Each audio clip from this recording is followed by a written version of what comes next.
So here's the question that I want to pose to you. What is the purpose of your company? If someone were to come up to you and say, what's the purpose of your business? How would you answer?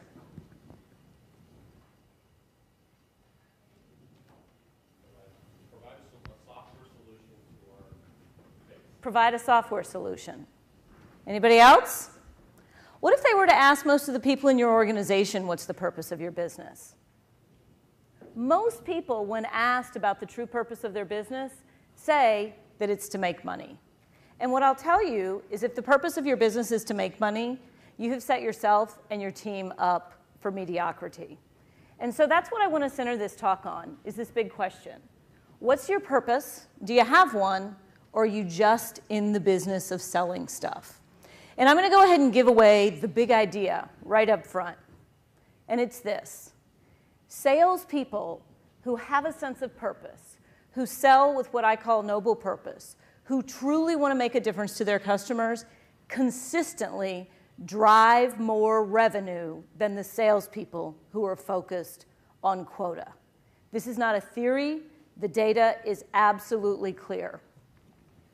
So I used to be a sales trainer for Procter & Gamble early in my career. And one of my colleagues there was a man named Jim Stengel. And he later went on to become the CMO of Procter & Gamble. And he's done some research on this. After he left Procter & Gamble, he commissioned a study.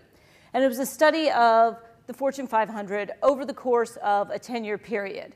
And I don't know if you can see this chart here, but he identified 10 brands whose stated purpose was to make a difference in their customers' lives. 10 brands who pulled that all the way through their organization. And those 10 companies outperformed the S&P by almost 400% over a 10-year period. And it's kind of an ironic situation when you think about it, but the companies whose sole purpose wasn't to make money, the company whose sole purpose, whose singular purpose was to make a difference in the lives of their customers, outperformed their competitors.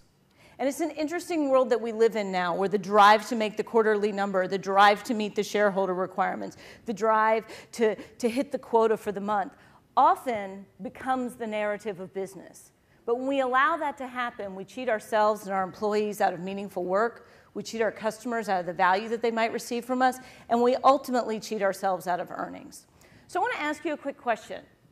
I want you to pretend, and you've all done this before, you're on the plane, you're in the elevator, you're sitting here, and someone says, what do you do for a living? And I want you to turn to the person next to you and answer that question. Don't think about it that much. Just turn to the person next to you and answer the what do you do for a living question.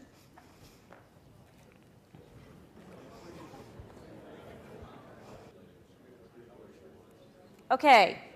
Now, I just want you to remember that's your baseline. I want you to remember what that felt like, and I'm using the word feel very intentionally here. I want you to remember what that felt like to say it and what it felt like to hear it. Just remember that, and we're going to come back to that in a couple minutes.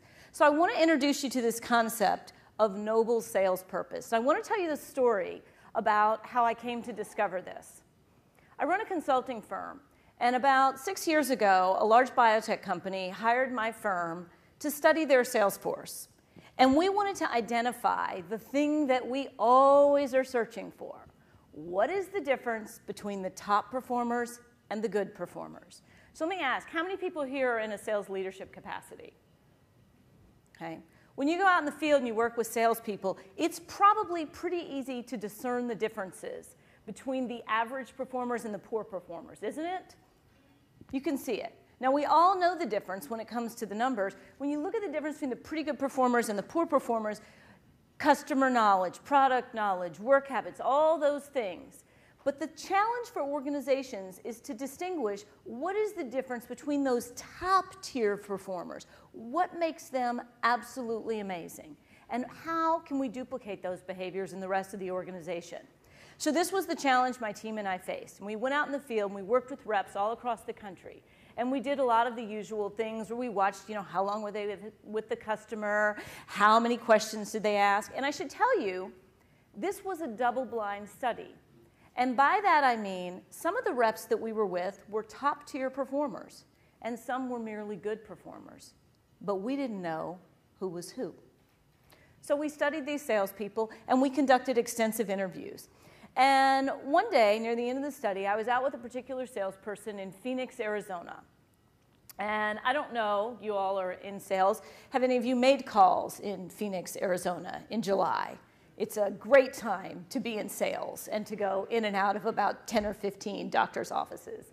So it was one of those days where, you know, your shirt's kind of sticking to your back by about 8:30 in the morning. But for me, it ended up being a very exciting day because I was with a rock star.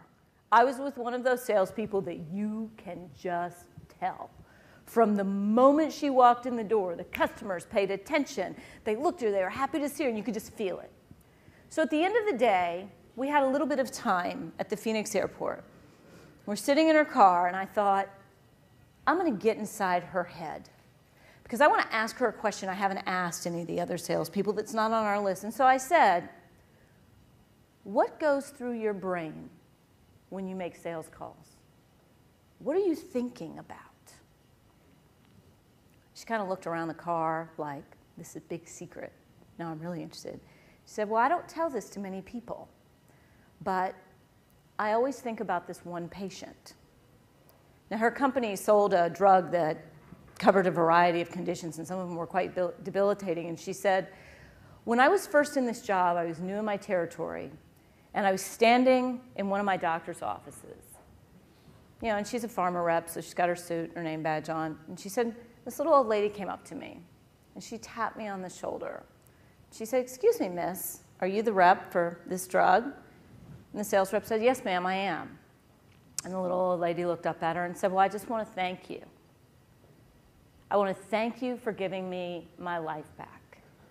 Because prior to taking this, I couldn't travel, I couldn't do anything. After taking this drug, I can get on a plane and I can go visit my grandkids. I can sit down on the floor and play with them. So I want to thank you for giving me my life back. So she said to me, I think about that woman every single day. That's my purpose. She said, rainy Friday afternoon at 4:30, the other salespeople go home, not me, because I'm thinking about her.